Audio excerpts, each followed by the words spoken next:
mas muitas vezes a gente não sabe o significado real das palavras. Apesar de ser a nossa língua pátria, que a gente fala desde a nascença, mas existe essa dificuldade, às vezes, as pessoas interpretarem errado um termo. Então, por exemplo, a questão da alegria, eu gostaria de saber o que é alegria. Estar feliz. Estar feliz. Tá. O que te faz alegre? Estar com os amigos, falar de coisas referentes a Jesus, isso tudo. Ok. Mas, quando você está falando de Jesus, tudo bem, é um tipo de alegria.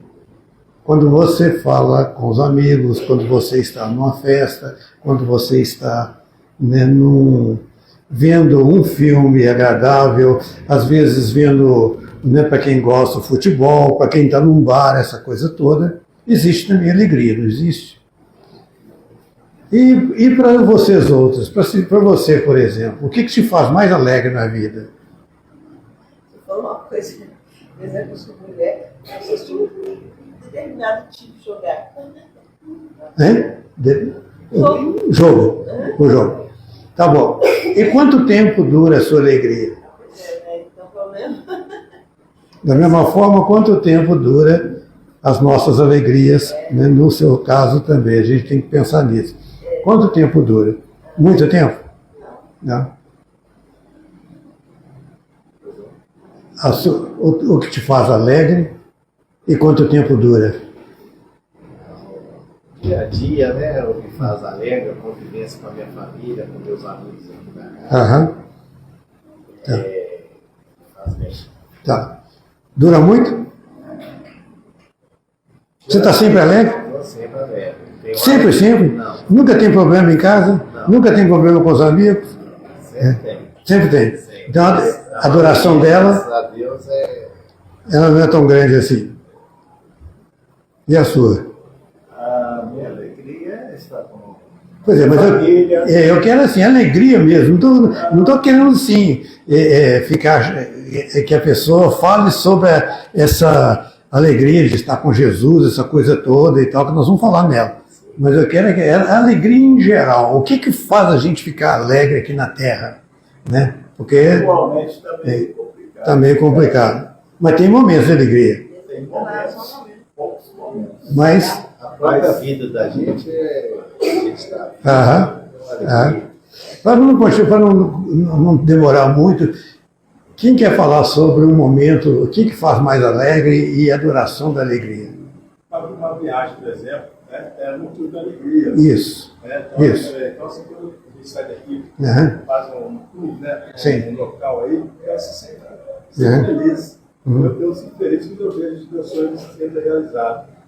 Certo? Então, Uhum. tudo que eu almejei na minha vida, que conquistei, me faz uma pessoa feliz. Sim. Agora, você vai fazer uma viagem muito bacana e tal, você ficou muito alegre, chegou muito alegre. E quanto tempo vai durar isso? O tempo da viagem, a duração da chegar lá no local, né? Essa alegria não vai ser permanente na sua vida, não? Uma hora a gente esquece a alegria, mas fica assim, uma coisa... A sensação, uma sensação. Isso, é. Mas a alegria em si, ela acaba... Aquela alegria, Aham. assim, daquele momento, Tá. tá. Mas É. porém fica Aham. aquela coisa assim, boa, né? Tem muita gente que, principalmente agora nesse mês de dezembro, né, vai na casa lotérica para poder comprar o bolão. Você já pensou o que você representaria para cada um de nós ganhar o bolão aqui?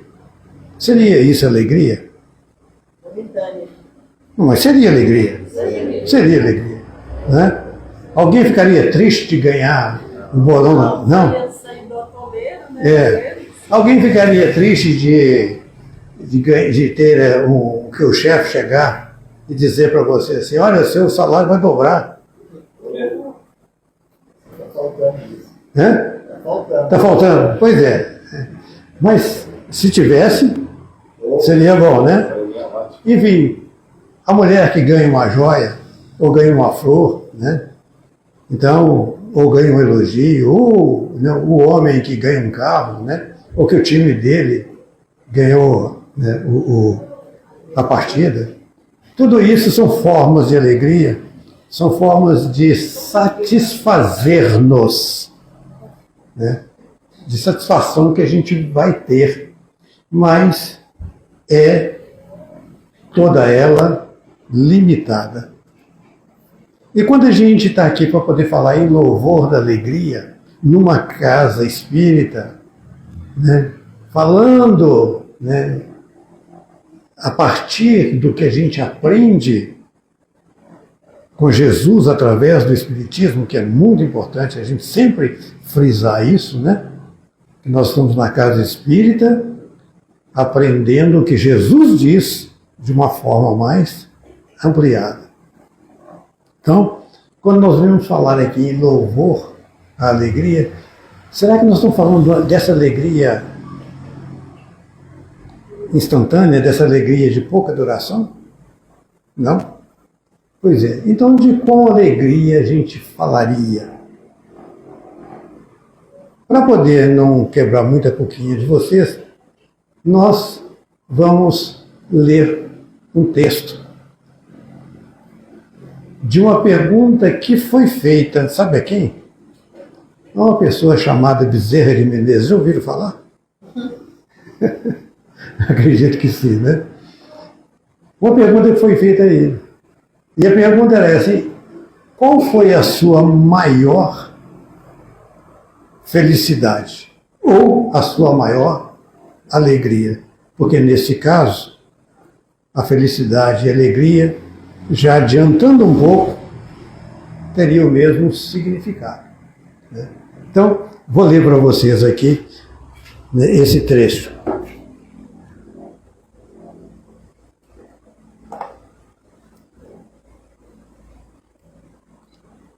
Espero que não seja do conhecimento de todos, já que a casa é de Bezerra de Menezes, é provável que muita coisa a respeito de Bezerra você saiba.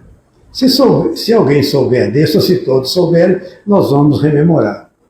Se um só souber e os outros não, os outros vão aprender. Vão aprender que teve essa passagem muito interessante. Então, vamos lá.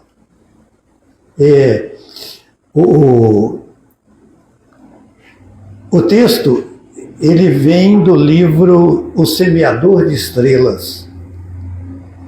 E o autor, Sueli Caldas Schubert, né, que é muito famosa, uma escritora espírita muito famosa.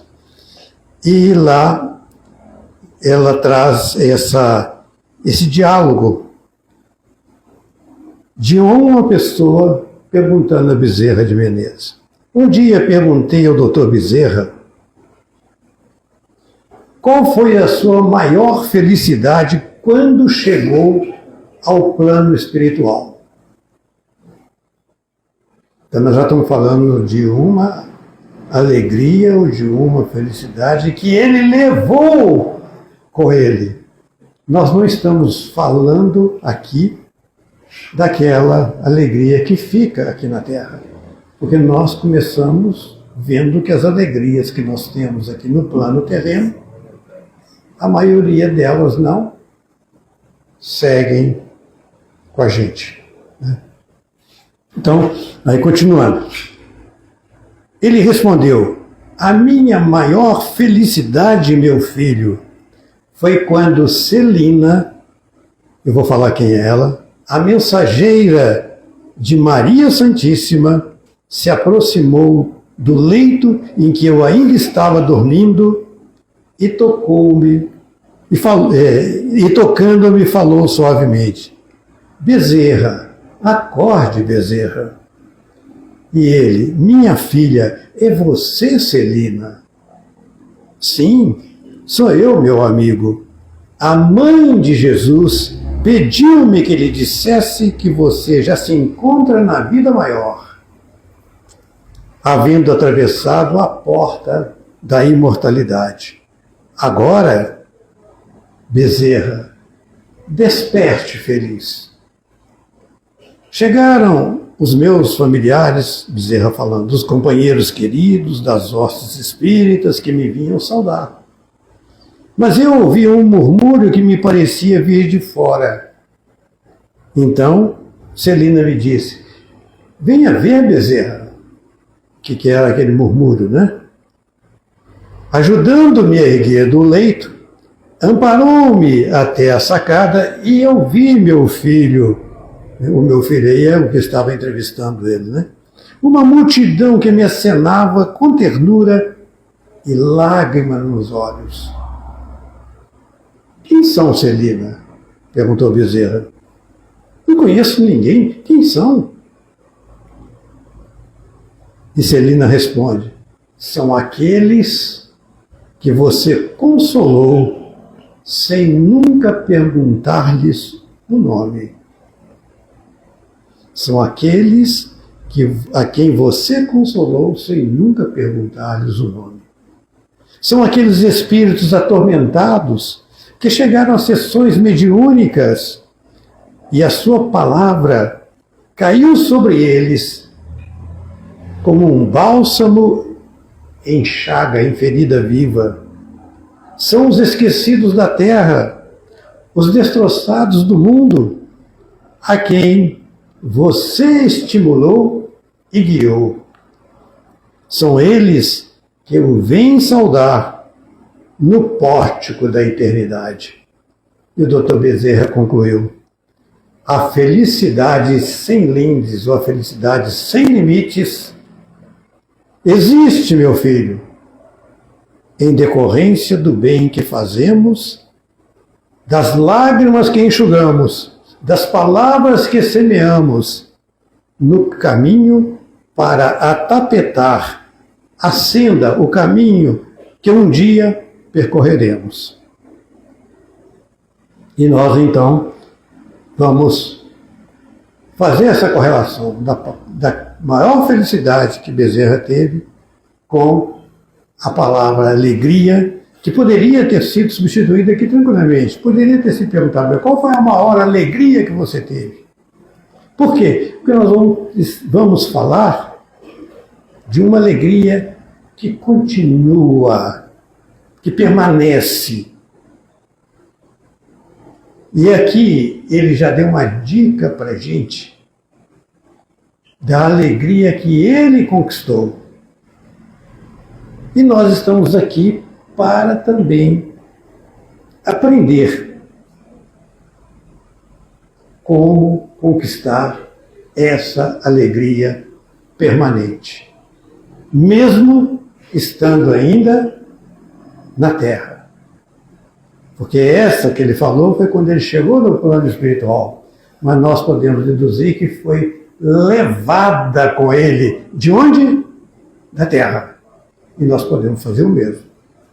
Nós podemos também construir, ou adquirir, ou receber essa alegria, né, que vai ser uma alegria que vai permanecer conosco. Agora, só que para a gente poder entender mais outros exemplos, mas antes eu gostaria também de lembrar uma coisa muito interessante. Quando eu comecei dizendo que era um termo que não é usual estudar nas casas espíritas, como sendo um tema evangélico, né?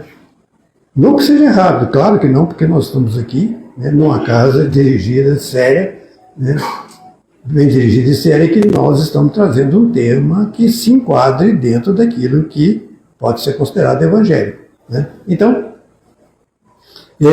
nós temos algumas notícias ou afirmações para poder facilitar a vocês todos entenderem a profundidade do termo alegria e concordarem comigo que ele realmente é um tema que nós devemos cultuar, né? Bom, então, a primeira coisa é o seguinte, é que a alegria é uma parte integrante da experiência cristã. A alegria é uma parte integrante da experiência cristã. Como é que eu provo isso? Na Septuaginta, alguém já ouviu falar nesse nome? Septuaginta? A Septuaginta é a versão mais antiga da Bíblia. A Bíblia, ela foi escrita em hebraico e depois ela foi traduzida para o grego. Essa tradução mais antiga para o grego, que depois chegou até nós, que veio sendo traduzida até chegar no português, chama-se Septuaginta. Ela é traduzida por uma palavra que se chama agaliomai, até difícil de dizer, que significa exultar, regozijar-se grandemente. Agora, o interessante é que eu tive o cuidado de fazer uma pesquisa dessa palavra para saber quantas vezes ela aparecia na Bíblia. E vejam só, né? A palavra alegria, ou o verbo alegrar, né? Porque o radical é o mesmo, né?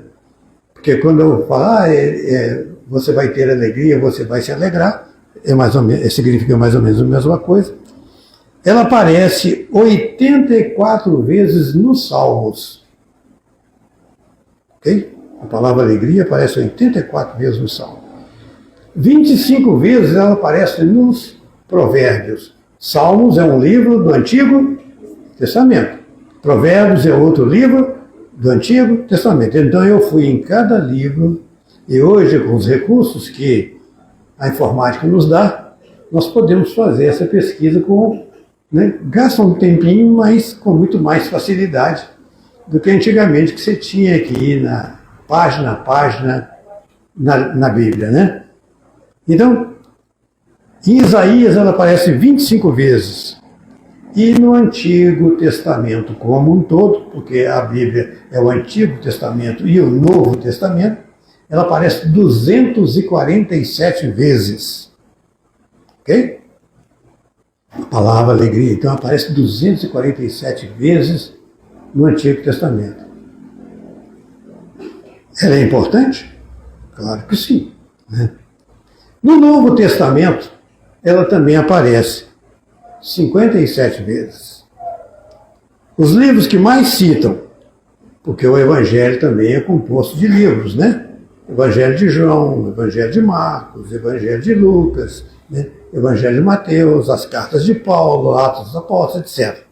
Então, os livros que mais citam essas expressões são o Evangelho de Lucas. Ele cita 8 vezes a palavra alegria. João, o Evangelho de João, 8 vezes.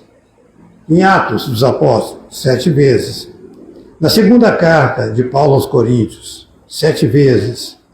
E na carta de Paulo aos Filipenses, 6 vezes.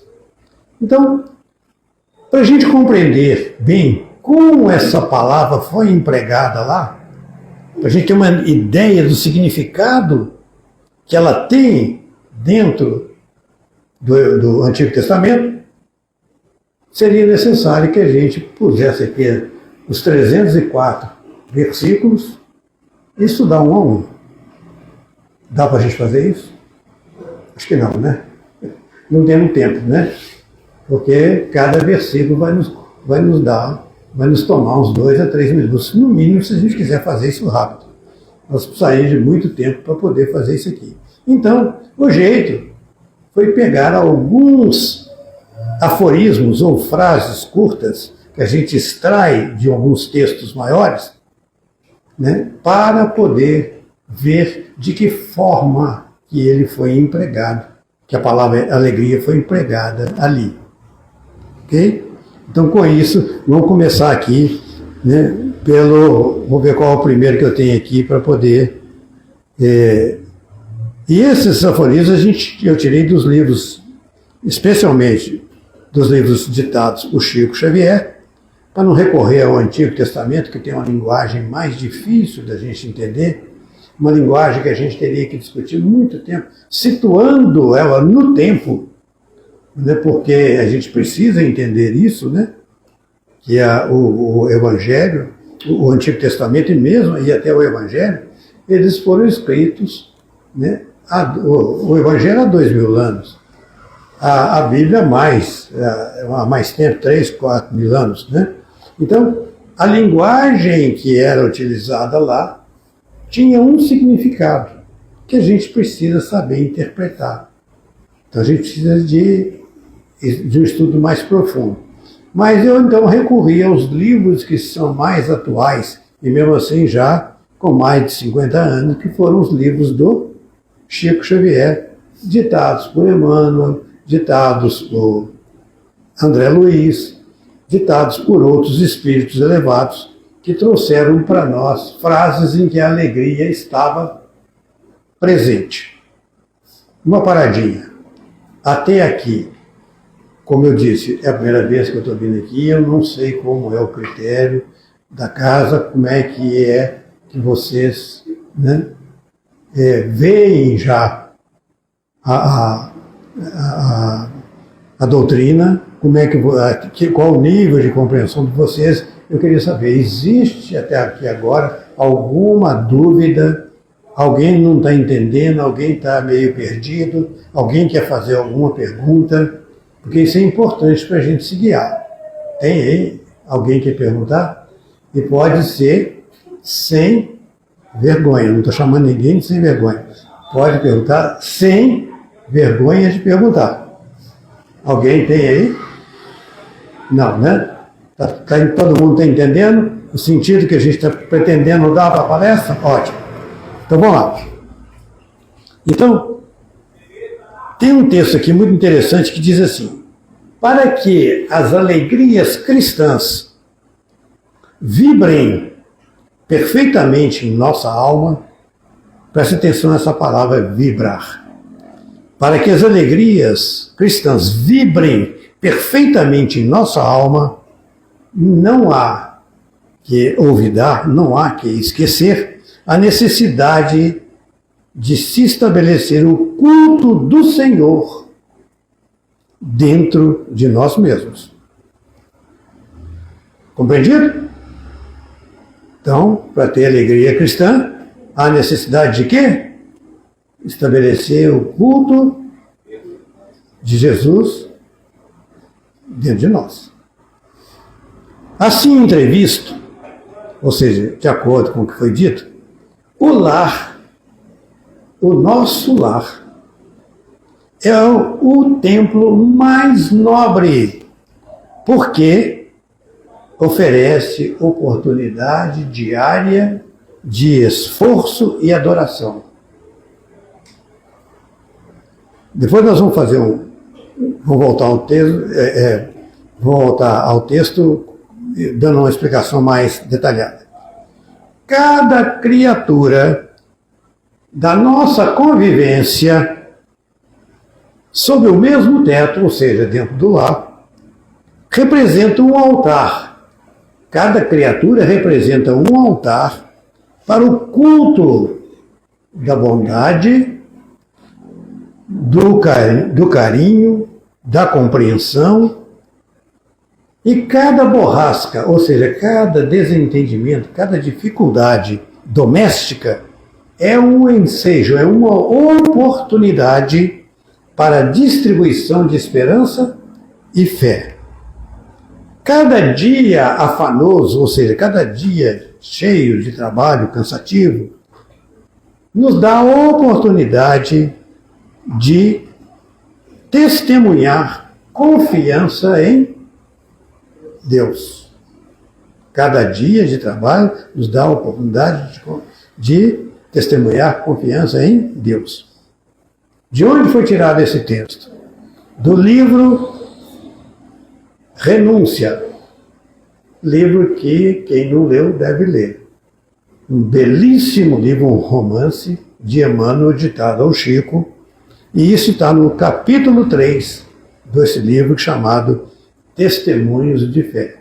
Eu sempre cito a fonte, porque eu acho que a gente tem que ter muito cuidado com aquilo que a gente fala, para a gente não tirar da nossa mente, da nossa interpretação, às vezes errônea, né, as palavras que nós vamos dizer aos outros. Então eu mostro o texto e falo de onde nós trouxemos. Então, aqui eu faço então esse comentário. esse pequeno texto desse livro maravilhoso que é a Renúncia, que eu convido a todos a ler. E aí eu vou falar também o seguinte: Alcione, quem foi? Foi um espírito que na erraticidade, ou seja, no plano espiritual, habitava um planeta na órbita da estrela Sirius. Quem olhar para o céu e ver uma estrela extremamente brilhante, né, vai achar, né, vai se deparar com a estrela Sirius. Eu não vou dar detalhes dela não, porque eu não sou muito bom em astronomia não, né? Mas, então, Alcione é um espírito que já habitava uma estrela muito mais avançada do que o Sol, né? Que a Terra está aqui, nós estamos submetidos né, à governança do Sol. Seria a reencarnação de Célia, outro espírito, da história narrada no livro 50 anos depois. Então, convite para ler 2 livros já, hein? Renúncia e 50 anos depois. Porque o espírito é que não lê. Ele está caminhando muito devagar. Ok? Então, todo aquele que se diz espírita e que quer beber na fonte divina, deve fazer uso da leitura. Ah, mas a leitura às vezes é difícil, eu não tenho muita facilidade para poder ler. Isso no início. Porque quando a gente se propõe a fazer alguma coisa em Jesus, alguma coisa em Deus, a ajuda vem sem que a gente não saiba de onde. E a gente começa, de uma hora para outra, a entender coisas que antes a gente achava impossível entender, né? Então, não é livros para intelectuais, é livros para todos nós. Lermos, se não entendeu a primeira vez, lê a segunda. Se não entendeu a segunda, lê a terceira.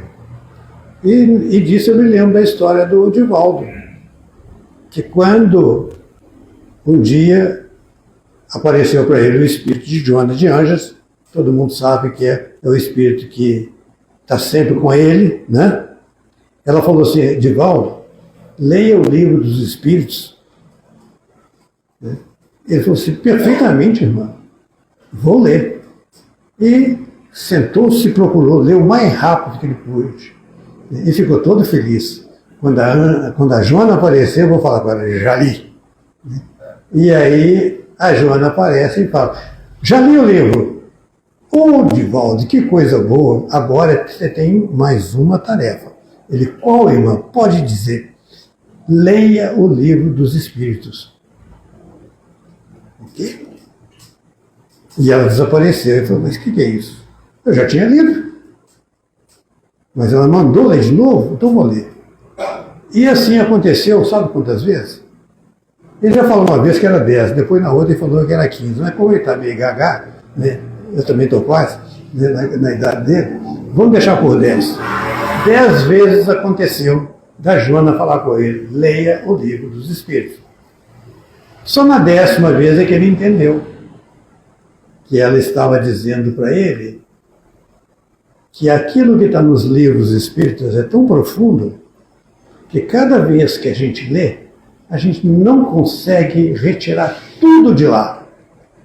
A gente tem que ir repetindo, repetindo, repetindo, até aprender. Porque não é assim que a gente aprende tudo na vida? O que a gente não aprendeu sem repetição? Para poder aprender a comer. Foi muitas vezes que nós tivemos que ter o nosso braço guiado. Opa! Nós tivemos que ter o braço. Acho que deu um probleminha aqui. Alô, alô? Tá bem? Então, quantas vezes nós movimentamos o nosso braço igualmente para poder aprender um dia, de forma que a gente, de olho fechado, já pusesse a colher na boca? E assim para tudo que a gente teve que aprender na vida, né? Então, a leitura, ela precisa ser repetida. E aí, então, continuando aqui a nossa história, né? Então, Alcione fala para Cirilo e família sobre as alegrias cristãs. Antes eu estava falando sobre a Célia, que foi Tá dando um probleminha, né? É. Eu acho que eu dei cutucando ele aqui, ó, né? Envolvendo essa parte. Pois é. Isso aí é a falta de costume com esse tipo de microfone, que eu acho espetacular, mas que, né, às vezes a gestuação faz isso. Me desculpe se eu... Né, depois você me manda a conta se estragar. Né? Então, a Célia é da história narrada dos 50 anos e cuja lenda formada em torno da sua vida é registrada na história de Santa Maria. Então, esse espírito teve, né, Celina, Célia e Santa Marina, quer dizer, um espírito, né, bastante evoluído. Né? Então, Alcione fala para Cirilo e família sobre as alegrias cristãs. E quais, então, seriam as alegrias cristãs? Né?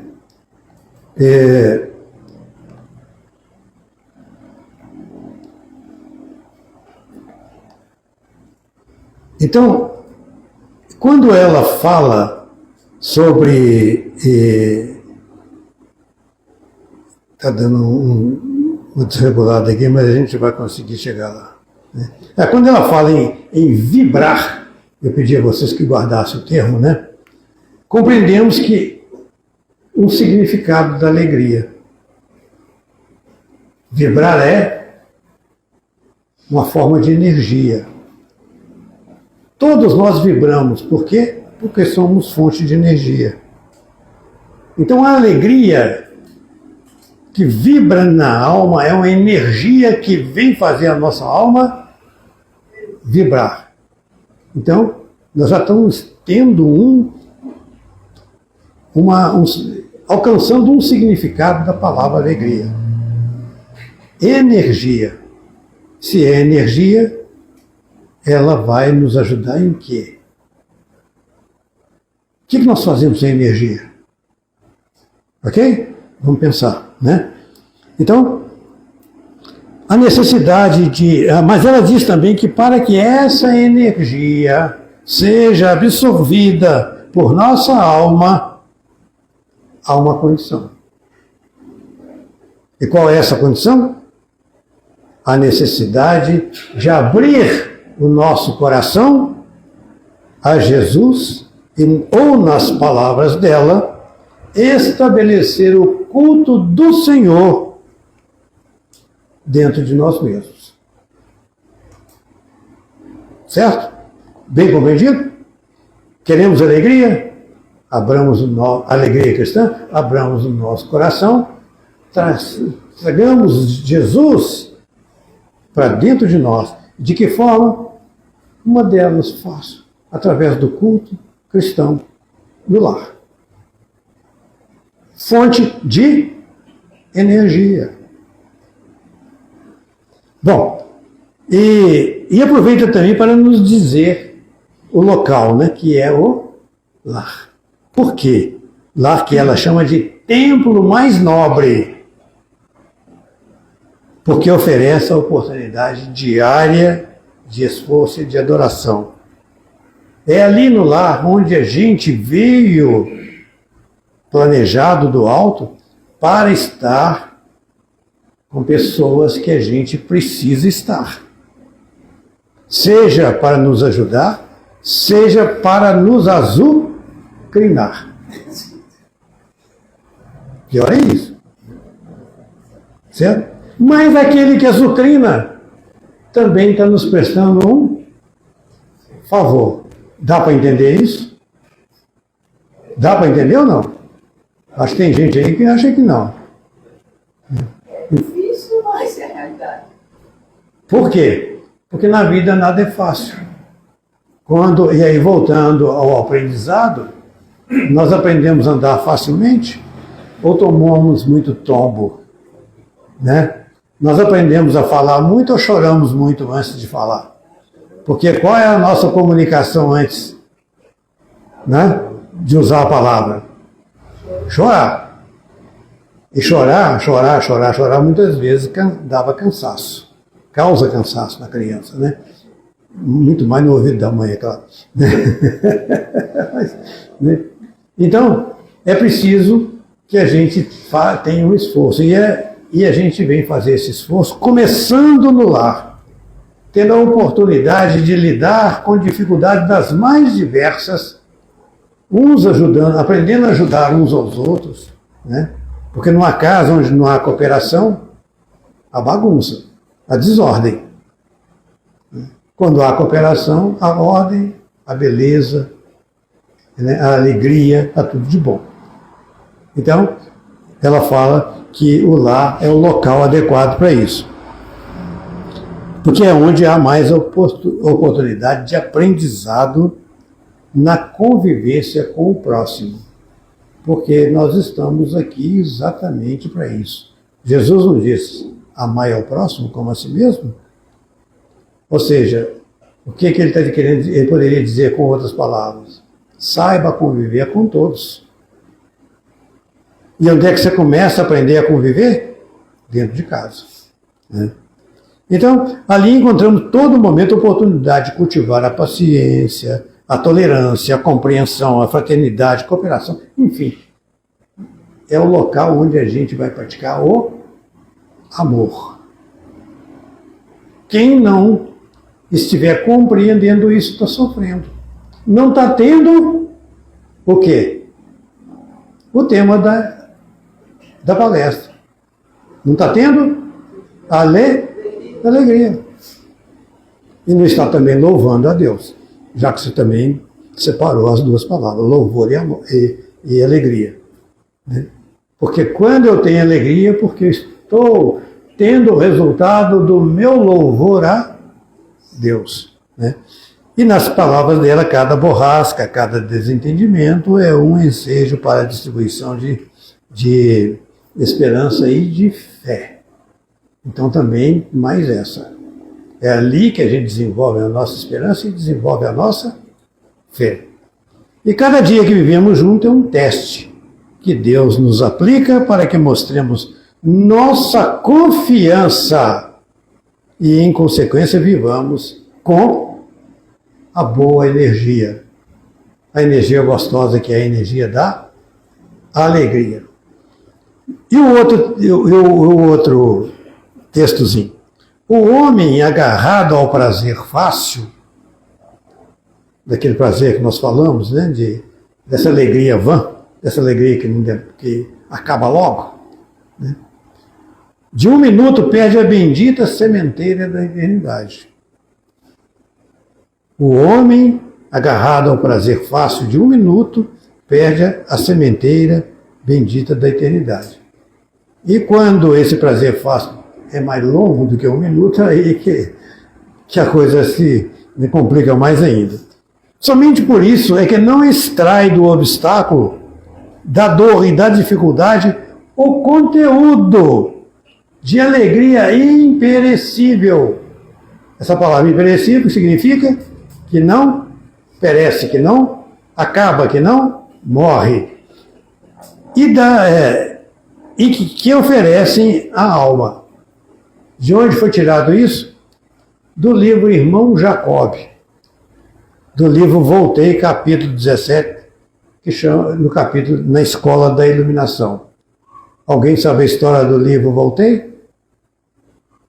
Conhece?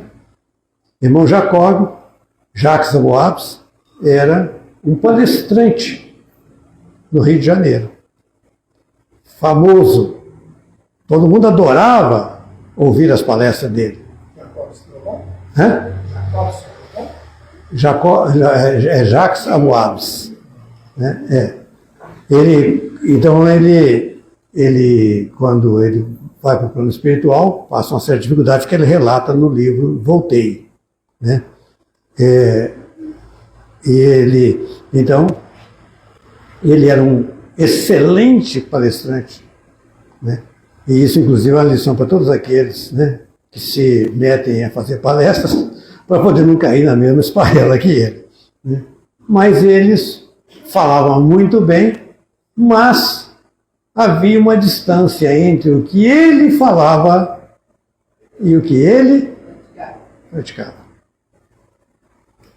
E quando ele chega no plano espiritual, aqui na Terra ele era insensado.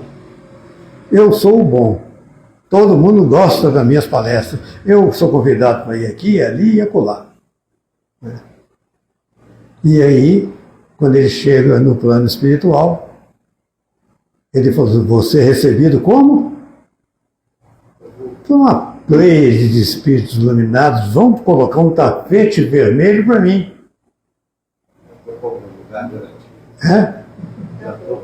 Estava com lugar garantido.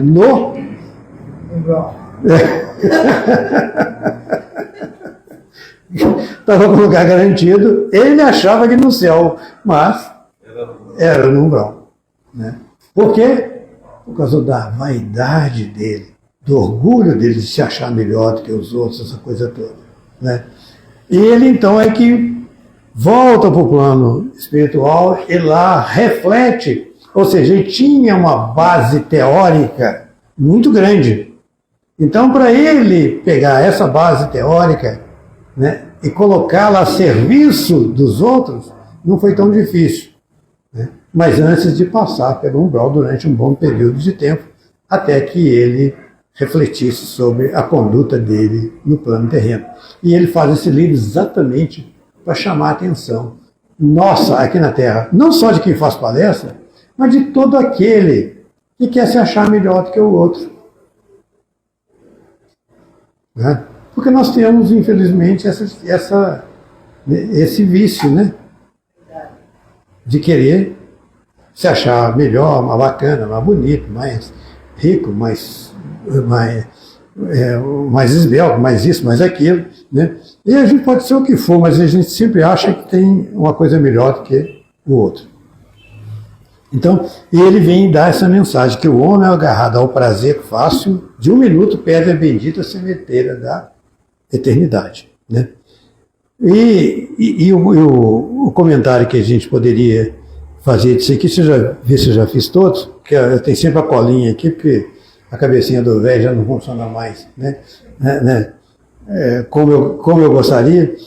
Né? Então, ele chama a nossa atenção para o prazer fácil, muitas vezes confundido com essa alegria que nós estamos falando dela aqui hoje. Né? O prazer fácil pode trazer uma sensação que nos agrada. Sensação que nos agrada.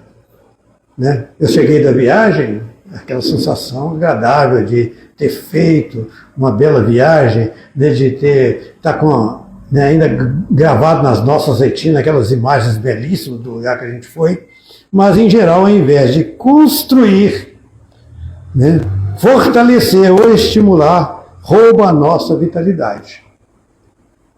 Porque geralmente a alegria terrena, ela, além de ser de pouca duração, ela também se esvai. E para esvair-se, é como se fosse, por exemplo, a água vai evaporar, ela precisa de energia.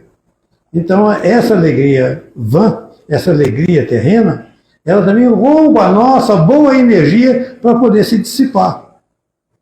E nos faz, e nos provoca isso que ele está falando aqui. Não nos dá condições de construir, não nos fortalece e nos desestimula. Rouba a nossa vitalidade.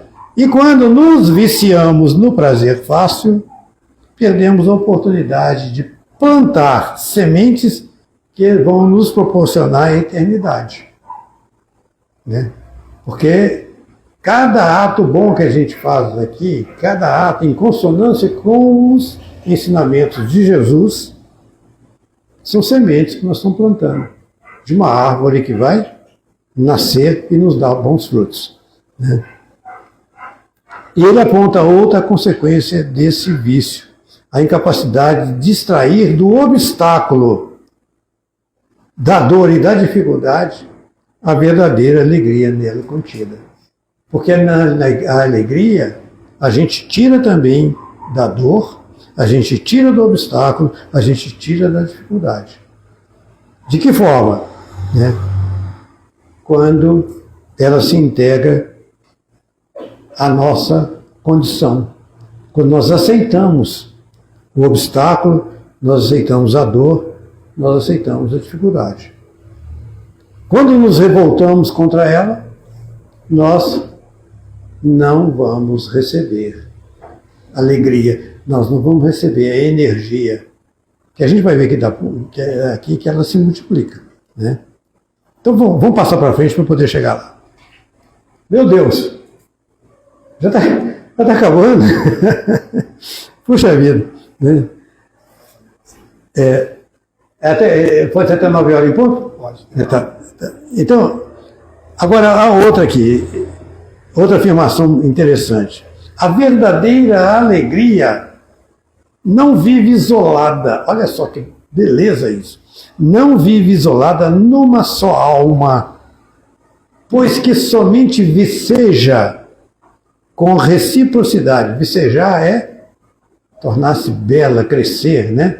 A flor viceja, a flor encanta, né? A flor cresce e se mostra toda a sua beleza. Então, pois somente viceja com reciprocidade de vibrações entre vários grupos de seres amigos. Vamos entender isso melhor. Quem disse isso? Eurípides Barçanufo, que era outro também que eu gostaria de falar, né? Quando ele, no livro Espírito de Verdade, de autores diversos, ele escreve, ele dita para Valdo Vieira e Chico Xavier o capítulo 12, em plena nova era. Então ele faz essa lembrança para a gente. Então nessa frase, Eurípides, que é o apóstolo de Sacramento, uma cidade do interior de Minas, né? Só para falar rapidamente sobre Eurípides Barçanufo, alguém já ouviu falar sobre ele? Já, né? E sabem que, por exemplo, ele era professor e médium, né? Estava dando uma aula, num determinado momento ele para. Isso aconteceu várias vezes. Para e fica quieto.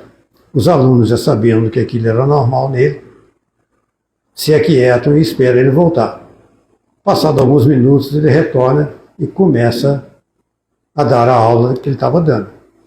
Mas, numa dessas paradas, ele resolveu contar para os alunos o que ia acontecer, porque ia ter um desdobramento logo em seguida. Ele falou assim: eu acabei de ir na fazenda de fulano de tal, porque a mulher dele estava em trabalho de parto, o trabalho era difícil, e Bezerra me chamou para, junto com ele, fazermos o parto dessa senhora. E eu acabei de fazer, felizmente deu tudo certinho, ela está bem e a criança também. Mas o marido dela veio a cavalo para me chamar. Ele não sabe que eu estive lá, porque enquanto ele estava a caminho para cá, eu estava lá na casa dela, né? Porque o espírito se desloca com uma velocidade muito grande, né? E aí ele... Chamado bilocação. Bilocação, exatamente. É o fenômeno da bilocação. Então, ele estava lá, e ele foi lá, e aí ele falou assim: agora, em poucos minutos, vai bater na porta, ele me chamando aqui.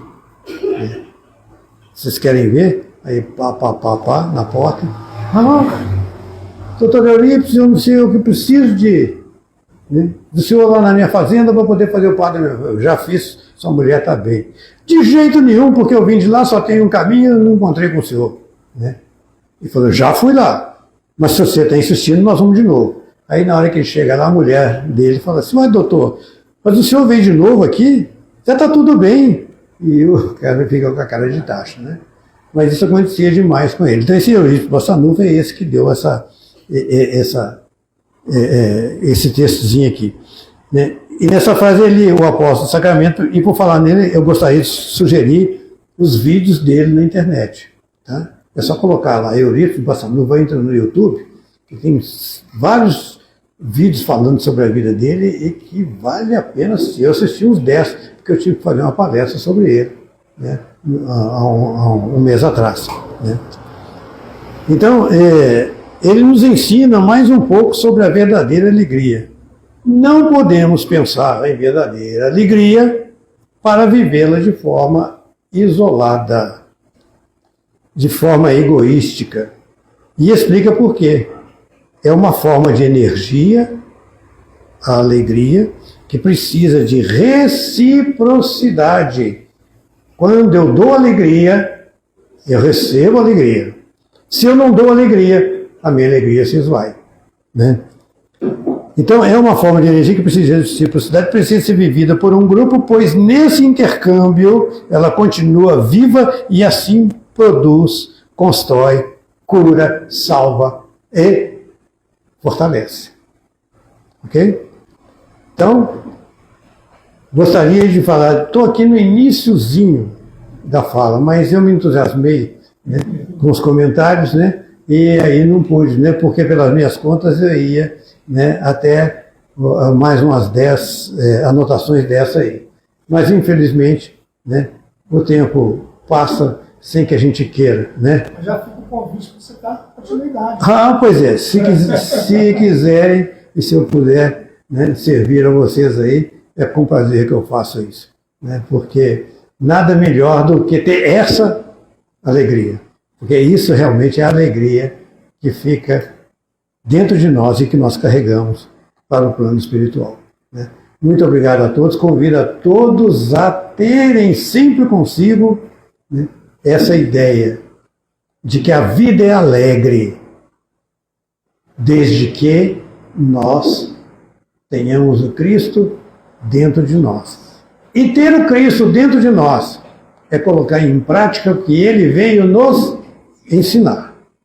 Porque se nós só soubermos o que Ele falou, decorarmos tudo o que Ele falou e não colocarmos em prática, não teremos nosso galardão. Não teremos alegria renovada em nós, fortificada em nós, para poder oferecer aos outros. Muito obrigado, que Jesus abençoe vocês pela paciência, pela tolerância e pelas boas vibrações, porque eu nem vi o tempo passar, né? E quando acontece isso é porque as vibrações são ótimas. Muito obrigado, que Jesus dê alegria a todos vocês.